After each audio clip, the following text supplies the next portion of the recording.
Whoops, we made a mistake. In the Anne Bonny story that you're going to hear today, we meant to say 1781, but we said 1881. But you knew that.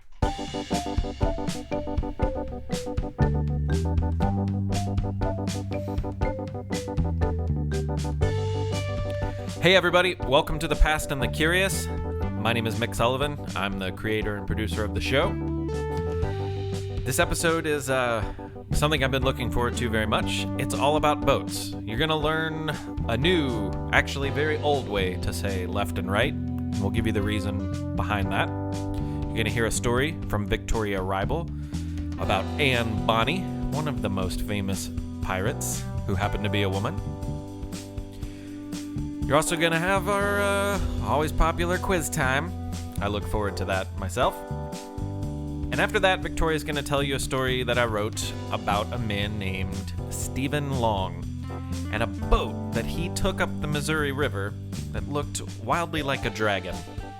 After that, we've got the Tamerlane Trio performing an original song about what else? Boats.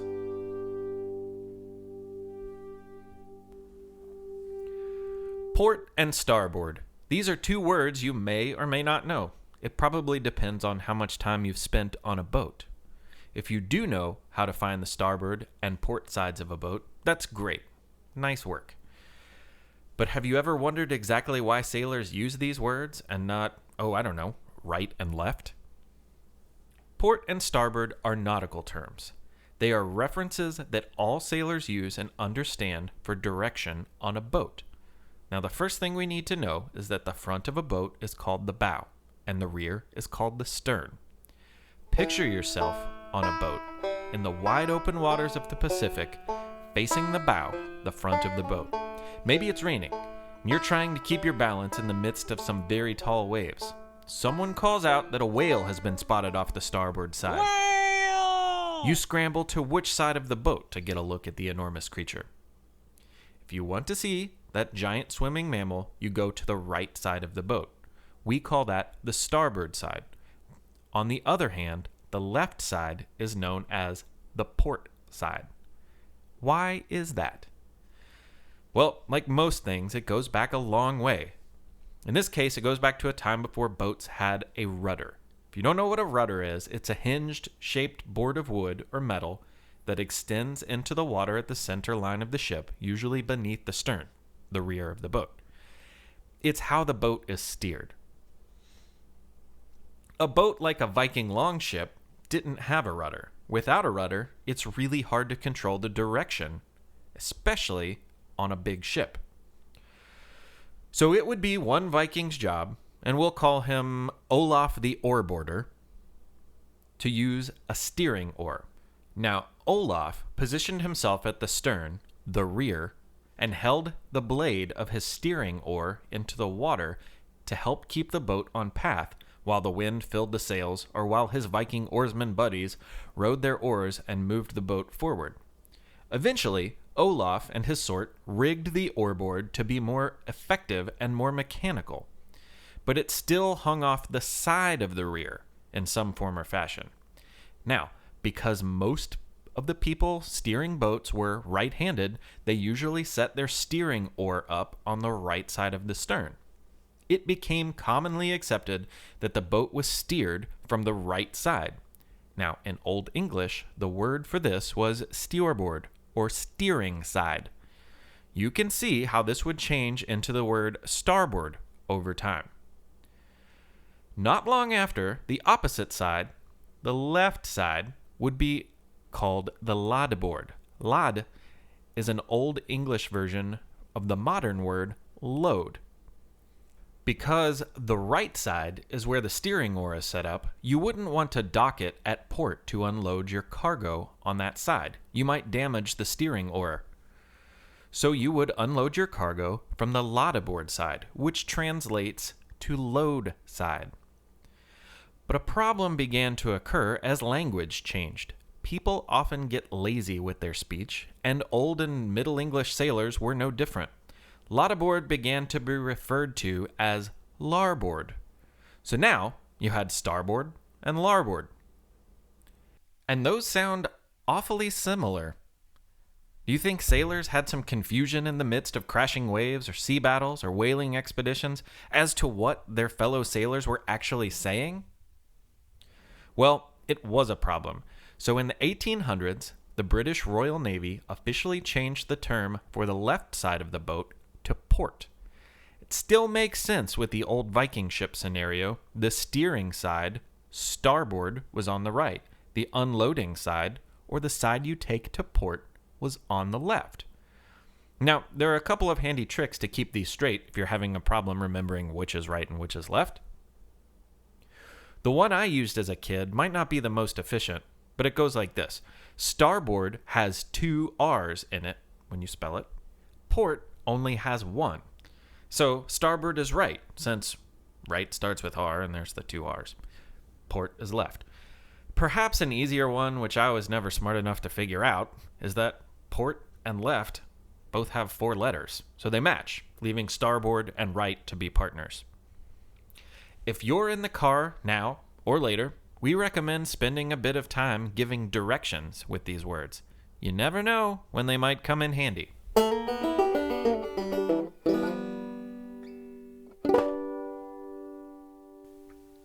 And now, the golden age of piracy! You know, when the pirates were in their predatory prime and prowling the seas for plunder, with a corsair calling out to the crew from up in the crow's nest to, "Ready the cannon! There's cargo to capture!" Would you believe there were lady pirates on some of those ships? The first time Anne Bonny sailed across the Atlantic Ocean, she probably didn't realize just how important the sea would be in her life. She was a teenager when her family left Ireland and crossed the ocean to Charleston, South Carolina. Once there, she quickly earned a reputation as a fiery young lady who was prone to anger and fits of violence, but one who was also very smart. There was a story that she once sent a boy to the hospital for making unwanted romantic advances, and it is widely accepted that after her mother died without so much as a blink, she managed the many affairs of the plantation for her father, a difficult job for a person of any age. But around the time of the age of 18, she married a man named John. This sailor John wanted to inherit Anne's father's plantation, but her dad thought she could do better than this ne'er-do-well. She disagreed. So instead, Anne and John were asked, not so kindly, to leave. They sailed to the Caribbean, and as it turns out, her dad was right. By most accounts, John Bonny was a not-so-great pirate, so when a new governor came to the Bahamas, he became an informant, snitching on the pirates that prowled the waters nearby. It did not take long before she grew tired of Sailor John's choices, career, and lack of prospects. It seems like she was itching for some adventure too, and she had fallen in love with a pirate named Calico Jack. Jack was not currently pirating. The king had offered a pardon to all who turned themselves in, so he took the offer and tried to find honest work while, but like his new love Anne, he was soon itching for adventure. You can't keep a pirate on shore for long. One night, Anne Bonny and Calico Jack found themselves in Nassau Harbor. It's hard to say if they planned their next move in advance or if the idea came to them in a bolt of inspiration, like the white light from the moon that was shining down from above. Either way, under the cover of darkness, they stole a sloop. A sloop is a type of sailing ship, which is usually smaller and faster than cargo ships, which makes it great for pirating. Their newly stolen ship was known as the William. They gathered a crew and took to the seas for plunder. If they came across a ship they felt they could overpower, they would do so. Jack and Anne's crew took any money and valuable cargo on board. They took sailors they thought would be helpful to their own crew. Sailors with medical knowledge were quite valuable. You can imagine why. And sometimes they even took the ships themselves. On board the William, Anne dressed as herself, a woman pirate who commanded the respect of the men of the crew. But it was common for Anne to dress more like a man when she was part of the boarding party, which she regularly was, thanks to her bravery and great skills when it came to fighting. The boarding party would go to work after the William had caught up to its intended target. They would throw their ropes or chains with great hooks on the end to catch and pull the ships closer together. They'd board with swords and pistols. Heavy axes would be used to cut all the ship's rigging lines so the sails would collapse, leaving the boat without any means to get away. Cannon fire might even be used to bring down the masts. It was quick, mean, and messy. Boarding pirates hoped to intimidate the sailors into surrender, but if a fight was necessary, Anne and the other boarders were quite ready and quite good at it. So for some time, this was the life at sea for Anne, sailing with Jack and his crew. She was as fierce of a pirate as there ever was. Of course, pirates usually flew flags of different designs, often with ominous pictures. It was kind of like a calling card, but also another way to frighten a victim. Well, Calico Jack flew the skull and crossbones, the now famous Jolly Roger we think of today as the most common pirate flag. It was that very flag Anne sailed under. But you might be surprised to learn that she wasn't the only woman pirate. No, she wasn't even the only woman to sail under Calico Jack's flag. At some point, Anne struck up a relationship with a young man on the crew. Most stories say that this sailor had joined the crew from another ship they had seized. Anne was quite surprised to find out, one fateful day, that this young man wasn't a man at all, but a woman named Mary Reed. As friends, they continued to both fight with great bravery, oftentimes more so than the men. The tale of the pirates aboard the William ends near Jamaica. A man named Barnett had been hired to bring them to justice when he spotted the boat at sea. He was able to surprise the crew of the William, just as Calico Jack's crew had done to other ships so many times before. The men, unprepared for a raid and celebrating a previous victory, didn't even put up a fight. They hid in the cabin. Mary Reed and Anne Bonny, disgusted with their cowardice, stood on deck and defended their ship. It would not be long because the two women, Jack and the crew, were taken to a prison and put to trial. It was decided the crew should be hanged for their crimes, and that's precisely what happened to Calico Jack. Mary and Anne both happened to be pregnant, and as was the legal custom, they were granted a stay of execution after they had pled their bellies. Unfortunately, Mary, a while after giving birth, would meet her end in that prison. Anne, however, disappears from history.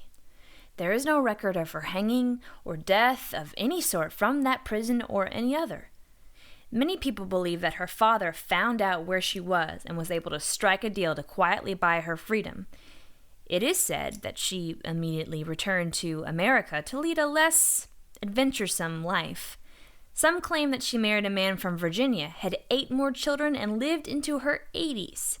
In this story, she died in 1882, exactly 1 year after the Revolutionary War ended in Yorktown, Virginia. The body believed to be Anne Bonny is buried just a few miles from where this momentous event occurred. From the creators of the popular science show with millions of YouTube subscribers comes the Minute Earth podcast. Every episode of the show dives deep into a science question you might not even know you had. But once you hear the answer, you'll want to share it with everyone you know. Why do rivers curve? Why did the T-Rex have such tiny arms? And why do so many more kids need glasses now than they used to? Spoiler alert, it isn't screen time. Our team of scientists digs into the research and breaks it down into a short, entertaining explanation, jam-packed with science facts and terrible puns. Subscribe to Minute Earth wherever you like to listen. We're the All Creatures Podcast. Each week, Angie and I explore and share amazing details about the many animals we share our world with. Plus, Chris and I are both PhD scientists and educators. So we do the deep dives in the scientific research and then come back and share what we learn in a fun and casual way. We also speak with other scientists, animal experts, activists, and many other conservation enthusiasts from all over the planet. So you can find the All Creatures Podcast wherever you get your podcasts. It's quiz time. It's quiz time. It's quiz time. Time. It's quiz time. It's quiz time. It's quiz time.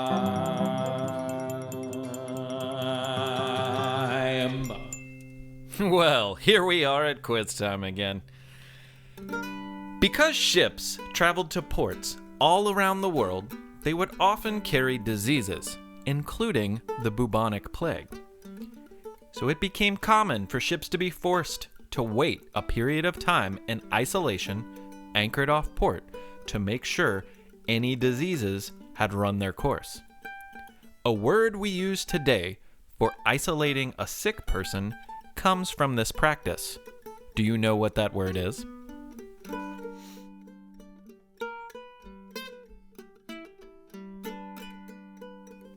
The Italian word quaranta means 40.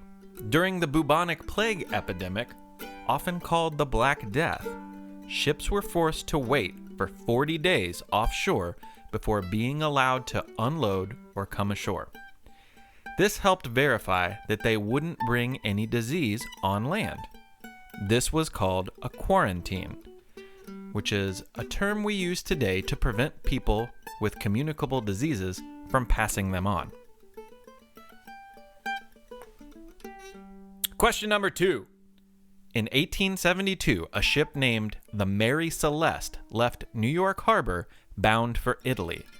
Do you know what was unusual about it the next time it was seen? Still a mystery to this day, the Mary Celeste was found drifting not far from the Azore Islands. There was absolutely no one inside. All of the food was left on board, and nearly everything was left in place with no clue as to where the crew had gone.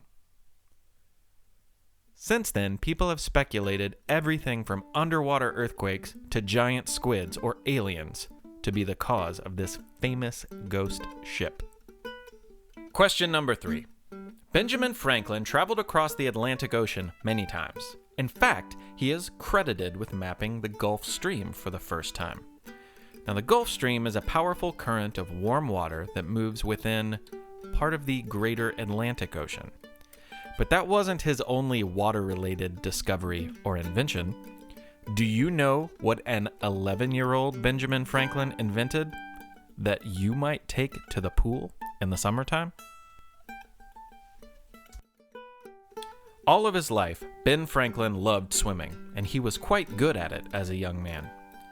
Even before entering his teenage years, wishing to be more efficient, he invented swim fins.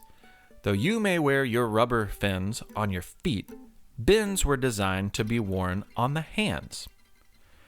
For his contributions and enthusiasm for swimming, at a time before it was terribly common, he has since been recognized by the International Swimming Hall of Fame.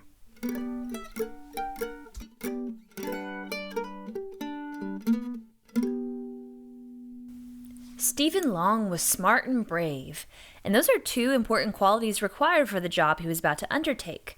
But one other quality the government probably didn't count on was that he had a creative imagination, and that might have been his greatest gift of all. When Stephen was about 15, the explorers of the Lewis and Clark expedition headed out west to explore the land Thomas Jefferson bought from Napoleon of France, the Louisiana Purchase, as it was known. It was a staggering journey and something young Stephen certainly heard about, but if you would have told him he would be a part of a similar mission a few years later, he probably wouldn't have believed you. Stephen's world was very different from that of the men of the Lewis and Clark expedition. New inventions, knowledge, and developments were changing people's way of life. One of the most amazing inventions was the paddle wheel steamboat, the kind with the big red wheel that goes around and around. Unlike other boats on American rivers, it could easily travel against the current, and do so while carrying loads of people and cargo. Why, its speed, a blistering 5 miles per hour, was amazing to the first people who saw them in the eastern states. Still, the states further west, like Indiana and Kentucky, would not see a steamboat for a while. When the first one finally came down the Ohio River to Louisville, Kentucky, people were quite literally terrified. You see, it was 1811, and for weeks beforehand, a large comet had been clearly visible streaking across the sky. When this steamboat arrived in the middle of the night, the loud, horrible racket its engines made carried for miles. The fires burning inside the engine room gave off a bright light townspeople could see from the center of town, and the belching smoke filled the air in a way people had never seen before.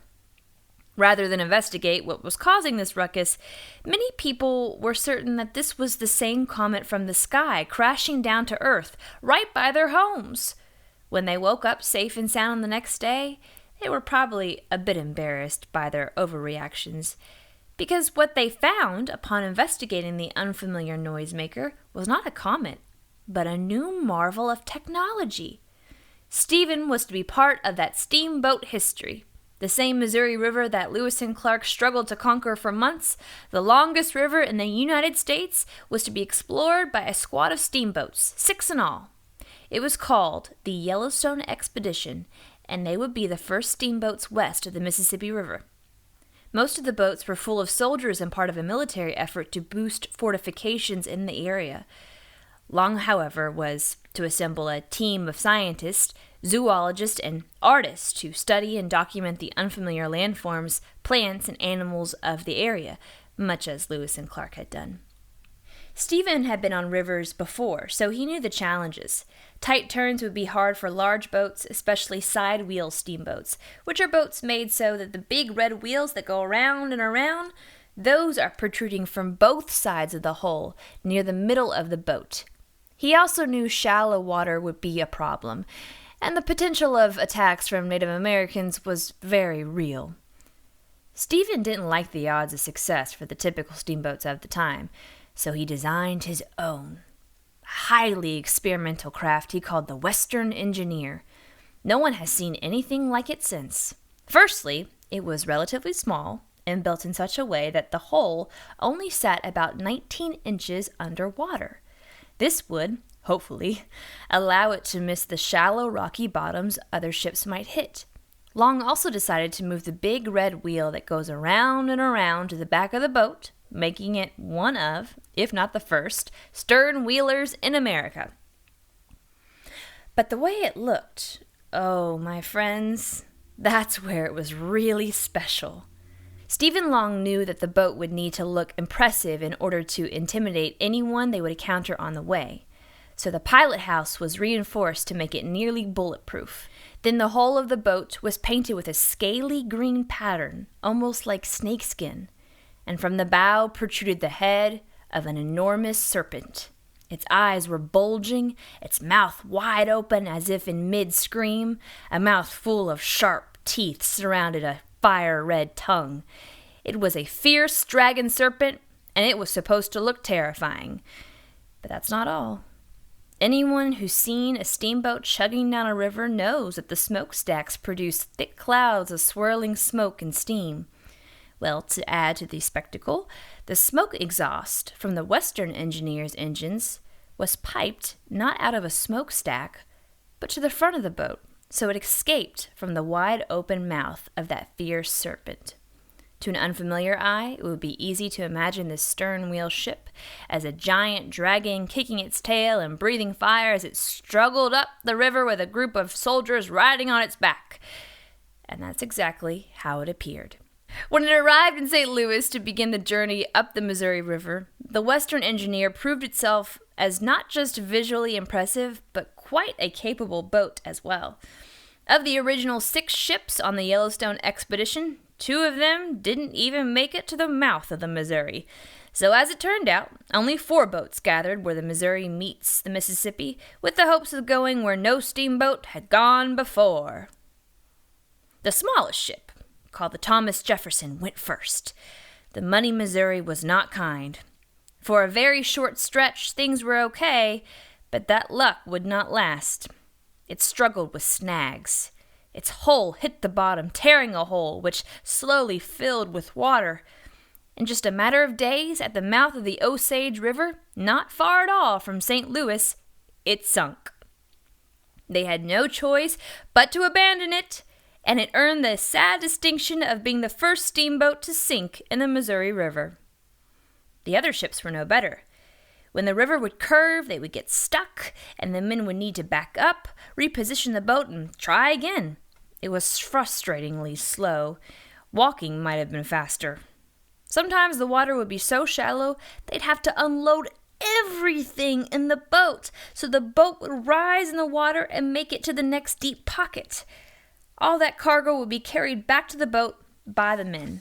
Enough was enough. The steamboats all headed back in failure, except for Stephen Long, the Western engineer, and his crew of artists.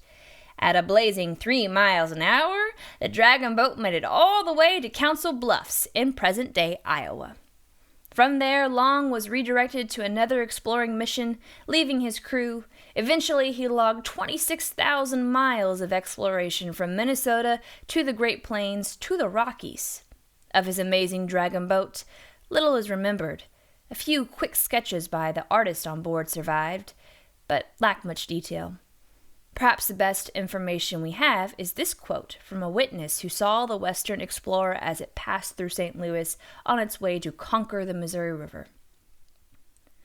"The boat of this vessel exhibits the form of a huge serpent, black and scaly, rising out of the water from under the boat. His head as high as the deck darted forward, his mouth open, vomiting smoke, and apparently carrying the boat on his back.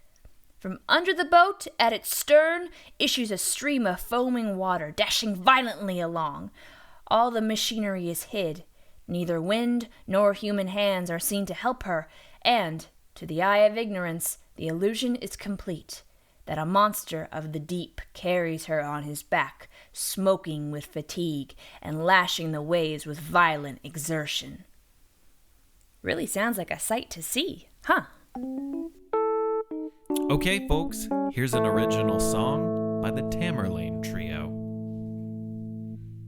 All right.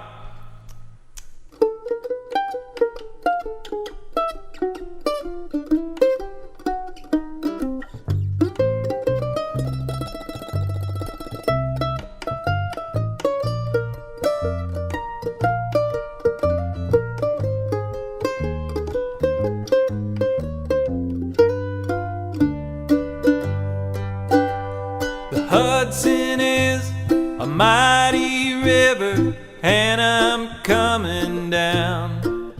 My big old boat is gonna float right through your little town.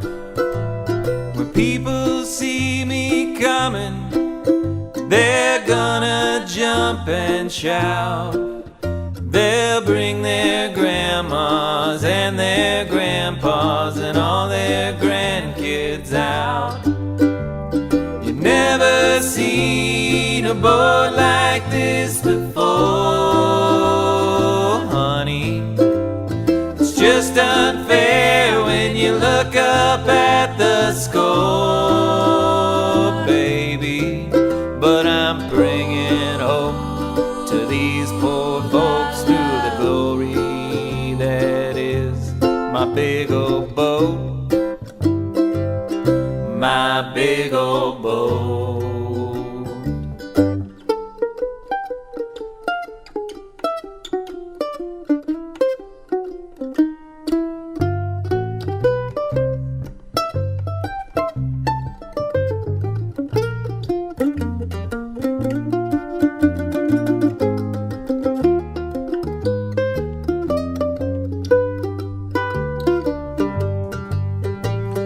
Times are tough, I know it's hard to get just what you need. They may not know it, the people need to see a man like me. So I sacrifice my freedom, all for the common man. I'll give them a show, and before they know I'm back on the river again. You never seen a boat like this before, honey. It's just unfair when you look up at the score, baby. But I'm bringing hope to these poor folks through the glory that is my big old boat,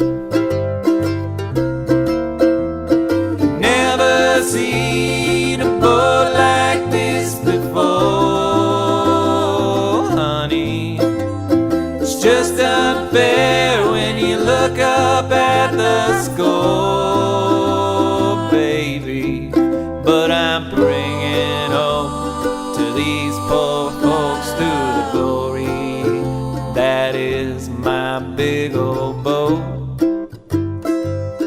my big old boat.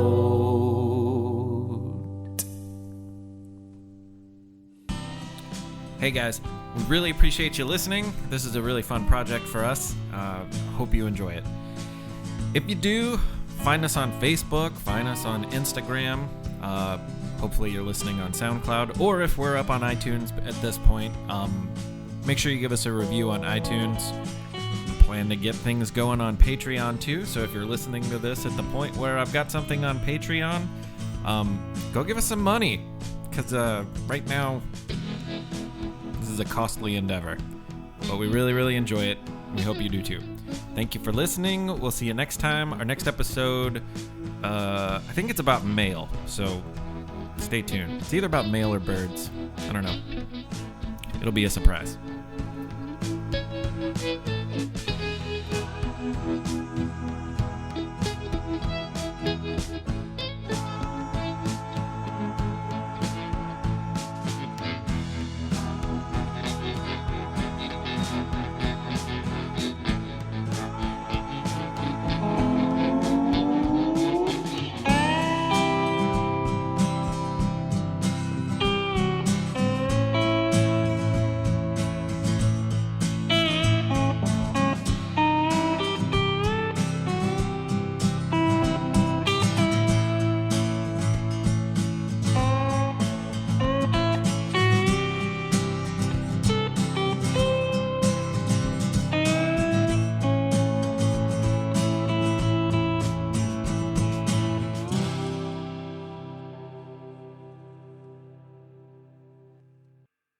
Blue banana, blue banana, blue banana on the starboard side.